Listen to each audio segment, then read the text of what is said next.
Good evening, everyone. Thank you so much for coming tonight to this last-minute fundraiser to support me. Um, Thank you so much, Dad, for being here. You know, my dad is a diplomat, so I don't want to cause any trouble by having him participate in this process. But thank you for coming home and being here with me this weekend. And thank you, everyone, for the support tonight. I just want to tell you guys about myself, introduce myself to you thoroughly, and I have a couple of words that are prepared. My name is Nickolas Alexander Perry, and I'm gonna break that down for you because it identifies exactly who I am, what I have done, and where I am going. I'm going to start with my last name because surnames were originally used to identify someone, the location they are from, and the occupation that they held from family ties.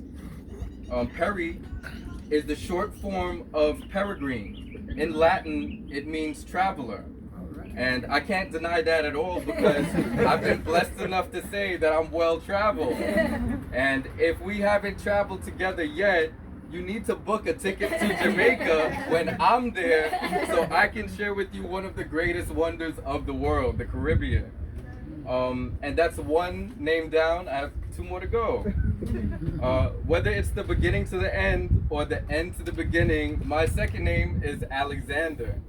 And Alexander is the Latin variant of the Greek name Alexandros, meaning defender of men. Hey. I have over 20 years of experience in constituent services in one of the greatest cities on earth, New York City. In the job that I had at the comptroller's office, I have advocated for seniors and pensioners.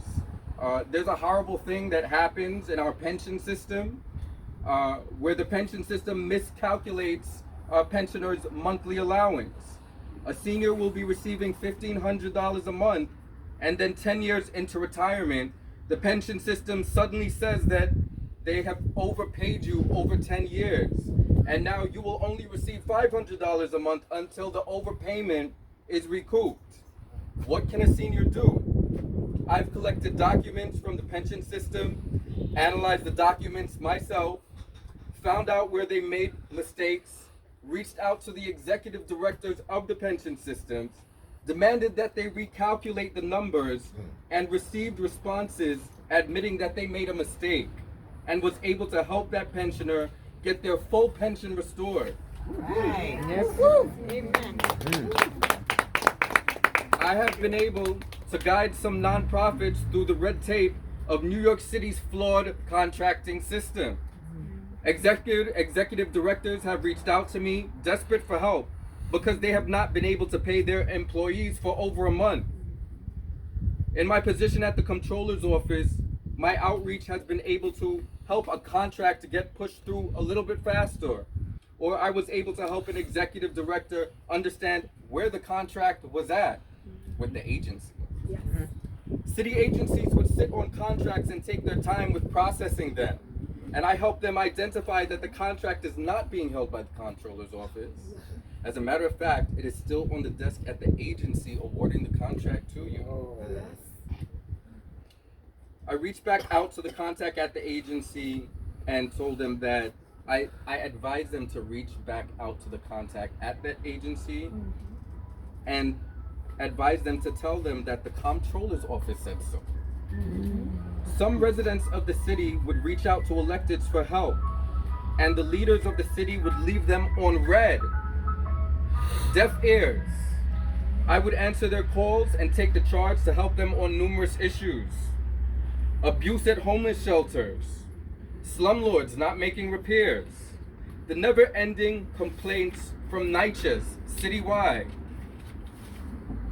water main breaks that the city won't take responsibility for, leaving homeowners having to fork out $14,000 to $20,000 in a week, landlords harassing seniors to move out of their buildings so they can raise rent, advocating for victims of gun violence, supervisors abusing their positions and harassing employees unnecessarily, State employment not approving valid claims on time for people to pay their rent and feed their families. I was the worker that if the comptroller's office didn't have the power or influence to help them, I would take a case home and call a friend to explore other ways to provide support. I have been a defender of men and women to the best of my ability. Just like my dad, I'm a defender of the people. But there is so much more left to do. In the past couple of years of my development as a man, there is a book in the Bible that has become quite relevant to my journey. My thoughts, my experience, and my actions, and other people's actions around me. The book of Proverbs in the Christian Old Testament raises questions of values, moral behavior, the meaning of human life and right conduct. Proverbs chapter 19, verse 21. Many are the plans in a person's heart, but it is the Lord's purpose that prevails.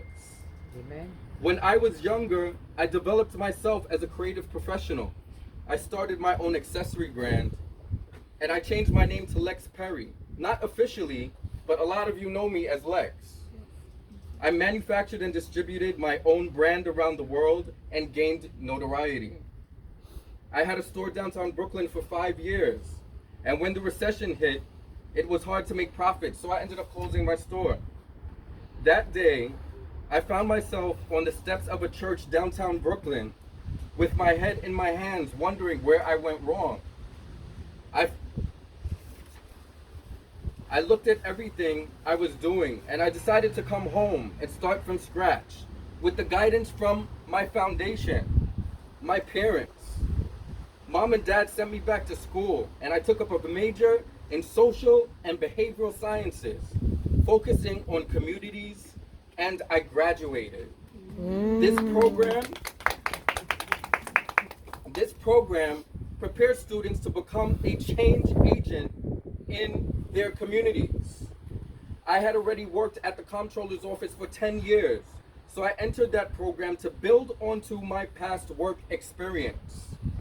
Still using the name Lex Perry, but last night I updated my profile with my full name, Nickolas Alexander Perry. Yes, sir. My first name, Nickolas, is the same name of my father. It is Greek and it means victory of the people. Nice. As it was written in Proverbs, the Lord's purpose has prevailed, and I am ready to step into my new role as a public servant to this community, following the footsteps of my father. And I am asking for your support to help bring victory to the people on June 28th. That's right. And you will. And you will. Sir. Thank you. Thank you. We can and we will. While my dad was preparing to step up in his new role of U.S. Ambassador to Jamaica, I stepped up and stayed by my dad's side as much as possible to offer him the best possible support a son could give. While he was moving into a great role, I noticed my dad was concerned about what was going to happen in the 58th Assembly District that he served for 30 years. I could not just stand on the sidelines and watch any longer. There are disturbing headlines being published every day about Brooklyn's Democratic Party. Yes. The headlines read, "Good government groups ask DA to launch new probe into the Brooklyn Democratic Party." Right. Poll workers become pawns in battle for Brooklyn's Democratic Party. The Brooklyn Democratic Party filed forged signatures to knock rivals off ballots. Why the Brooklyn Democratic Party is at war with itself. These headlines are disgraceful, and I am not going to sit back and have unscrupulous leaders push their personal agendas to try to run us out of a system that was built to serve everyone, Right. Okay. just so that those leaders can serve themselves. Honor and integrity is something that has led my dad to serve in the position that he is in today. And that is a testament that following the fundamental lessons that we read about in the Bible and values instilled by mentors will lead to greatness for the people. Yes. The personal issue of an elected not being able to advance from a seat they held for 20 years should not be a burden to the taxpayers of the city or Brooklyn's Democratic Party. All right, all right. Proverbs chapter 16 verse 4. The Lord works out everything to its proper end, even the wicked for a day of disaster. All right. God will prevail and victory will be ours. All right. Okay, Reverend. Okay, Reverend. Hallelujah. Amen. And we will prevail. Thank you so much, everybody, for joining here to support me today. My dad has blessed me with a dynamic team of women that are looking to continue the legacy as well. We have City Councilwoman Mercedes Narcisse. We have the newly elected State Assemblywoman Monique Campbell.